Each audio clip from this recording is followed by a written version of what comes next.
Principalmente debemos saber que el dorso es la región muscular comprendida en la parte posterior del tórax. También es conocido coloquialmente con el nombre de espalda. Cuando nosotros diseccionamos las estructuras profundas del dorso, nos vamos a encontrar con piel, tejido celular subcutáneo y con un grupo muscular bastante extenso.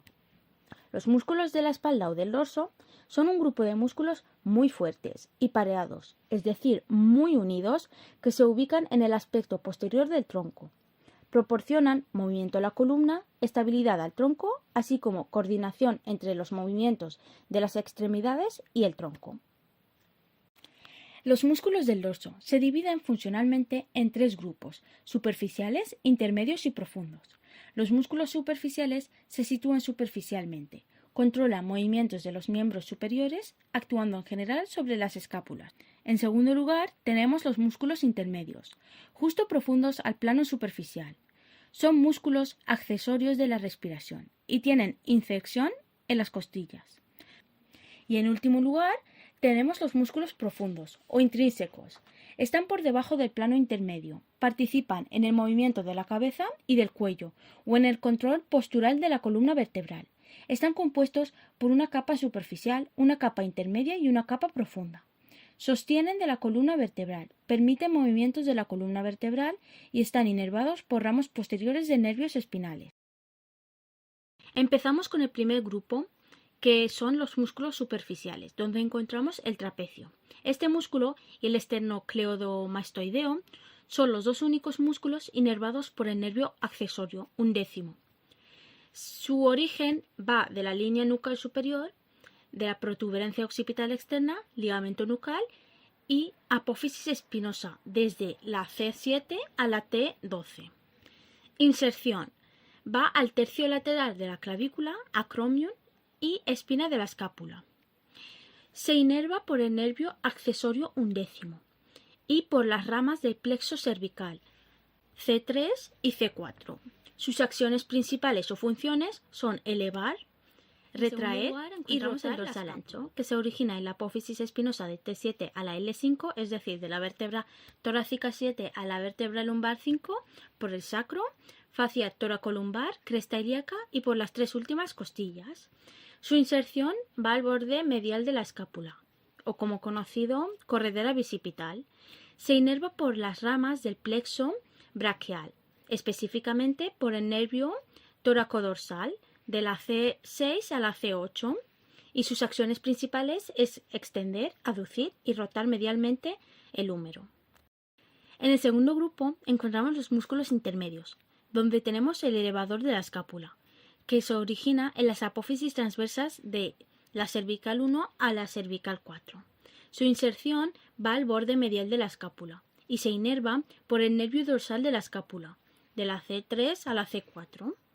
Y sus acciones principales es elevar la escápula e inclinar la cavidad glenoidea inferiormente. El segundo músculo es el romboides, que podemos encontrar el mayor y el menor. El menor se origina en el ligamento nucal y apófisis espinosa de C7 hasta la T1 y el mayor en la apófisis espinosa de T2 hasta la T5. Su inserción va al borde medial de la escápula y su inervación o se inerva por el nervio dorsal de la escápula, C4 hasta la C5. Y por último, sus acciones principales o funciones es retraer la escápula, la hace rotar para descender la cavidad glenoidea y fijar la escápula a la pared torácica. El tercer músculo es el cerato posterior superior. Se origina en el ligamento nucal y apófisis espinosa de la cervical 7, de las cervicales inferiores, a las torácicas superiores, hasta la torácica 3. Su inserción va del borde superior de las costillas superiores, desde la segunda hasta la cuarta, y se inerva por el nivel espinales de la T1 a la T4. Sus acciones principales son elevar las costillas. Y por último encontramos el cerato posterior inferior. Se origina en las apófisis transversas de la T11 a la L2. Su inserción empieza en el borde inferior de la costilla novena hasta la costilla duodécima. Su inervación va del nivel espinal de la T9 a la T12 y sus acciones principales o función principal es que defiende las costillas. Y por último, encontramos los músculos profundos, que como bien hemos dicho en la introducción, estos se dividen en 3 planos: plano superficial, plano intermedio y plano profundo. Empezamos con el músculo esplenio de la cabeza. Este se origina en la porción inferior del ligamento nucal y apófisis espinosas de la C7 a la T3. Su inserción empieza en la apófisis mastoides del hueso temporal y terciolateral de la línea nucal superior. Se inerva por el ramo dorsal de los nervios espinales cervicales medios, y sus acciones principales son bilateralmente, que extiende la cabeza, y unilateralmente inclina o flexiona lateralmente y rota la cara hacia el mismo lado. El segundo músculo es el esplenio del cuello, cervical. Se origina en el ligamento nucal y apófisis espinosas de la T3 a la T6. Su inserción empieza en los tubérculos posteriores de las apófisis transversas de las 2 o 3 vértebras cervicales posteriores. Se inerva por los ramos dorsales de los nervios espinales cervicales inferiores. Y su acción principal es bilateralmente extiende el cuello y unilateralmente inclina o flexiona lateralmente y rota el cuello hacia el mismo lado. El oblicuo inferior de la cabeza se origina en las apófisis espinosas del axis. Su inserción empieza en las apófisis transversas del atlas, se inerva por el nervio suboccipital C1 y su acción principal es extender la cabeza y la inclina lateralmente. Los músculos de la pared torácica mantienen los espacios intercostales rígidos, evitando así que se abomben durante la expiración o sean succionados durante la inspiración. Externo e interno. Origen, borde superior de la costilla.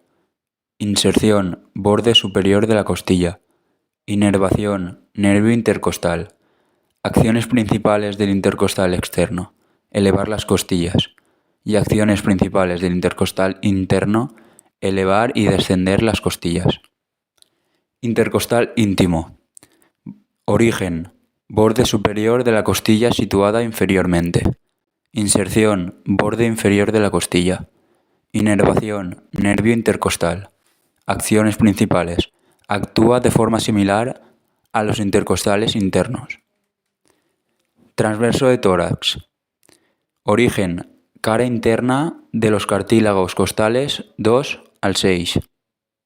Inserción, cara posterior de la porción inferior del esternón. Inervación, nervios intercostales. Acciones principales: desciende las costillas y cartílagos costales.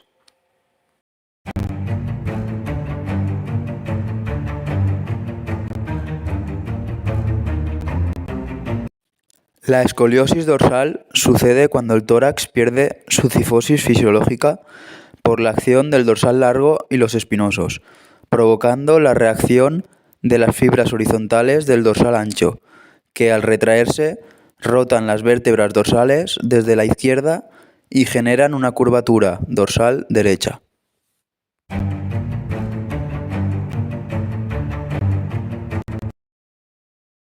El síndrome de Poland es un defecto de nacimiento raro caracterizado por el subdesarrollo o ausencia del músculo pectoral mayor en un lado del cuerpo, siendo más frecuente en hombres que en mujeres.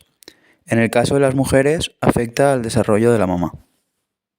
En mujeres difiere del tratamiento masculino debido a la glándula mamaria. En el hombre basta con crear la sensación de que se tiene músculo pectoral. Técnicas que se pueden utilizar en el síndrome de Poland en mujeres. La primera técnica es la prótesis o expansor, en la cual, si la simetría es importante, puede ser necesario colocar un expansor que nos permita ir descendiendo la piel para crear espacio y sustituirlo posteriormente por la prótesis definitiva.